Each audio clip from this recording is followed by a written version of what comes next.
60,000 বছরের অফুরন্ত জ্বালানির সন্ধান পেয়েছে চীন। সীমাহীন এক জ্বালানির উৎসের সন্ধান পেয়েছে চীন। এই জ্বালানি দিয়ে তারা 60,000 বছর চলতে পারবে। বেইজিং এর ভূবিজ্ঞানীরা এমন দাবি করেছেন। এই খবর দিয়ে অনলাইন ডেইলি মেইল বলেছে, ইনার মঙ্গোলিয়ার রায়ান ওরো খনিজ কমপ্লেক্সে পাওয়া গেছে পর্যাপ্ত পরিমাণ থোরিয়াম। এটা এতটাই বেশি যে তা দিয়ে চীনাদের প্রতিটি বাড়িতে চিরদিনের চাহিদা মেটানো সম্ভব।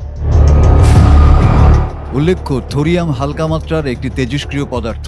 এটা দিয়ে পারমাণবিক বিদ্যুৎ কেন্দ্র তৈরিতে ব্যবহার হতে পারে। এর নাম হবে মল্টেন সল্ট রিয়েক্টর। তা থেকে আসবে অসীম পরিমাণ বিদ্যুৎ। বিজ্ঞানীরা বলছেন, যদি এই খনি থেকে পুরোটা থোরিয়াম উত্তোলন করা যায় তাহলে তার পরিমাণ হবে 10 লাখ টন।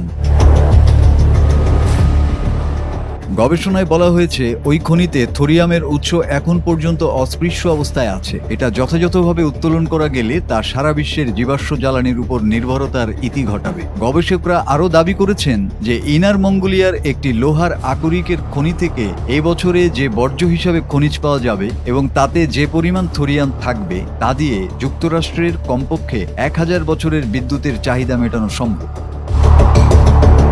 উল্লেখ্য, এই খবরটি এমন এক সময় এলো যখন চীন, রাশিয়া ও যুক্তরাষ্ট্র পারমাণবিক বিদ্যুৎ উৎপাদনের জন্য গুরুত্বপূর্ণ পাওয়ার সোর্স সন্ধান করছে। গবেষণায় পুরো টিমে 233টি সোডিয়াম সমৃদ্ধ অঞ্চলের সন্ধান মিলেছে। গবেষণার পুরো টিমে 233টি থোরিয়াম সমৃদ্ধ অঞ্চলের সন্ধান মিলেছে। যদি একথা সত্য হয় তাহলে চীনে যে পরিমাণ থোরিয়াম জমা আছে তা আগের হিসাবকে অনেকটাই ছাড়িয়ে যাবে। প্রচলিত পারমাণবিক চুল্লিতে ব্যবহৃত হয় ইউরেনিয়াম 232। তার চেয়ে কমপক্ষে 500 গুণ বেশি থোরিয়াম জমা আছে এই খনিতে। ফলে জ্বালানি নিয়ে পরাশক্তিগুলোর কপালে যখন চিন্তার ভাঁজ, তখন হাসির রেখা ফুটে উঠেছে চীনের মুখে।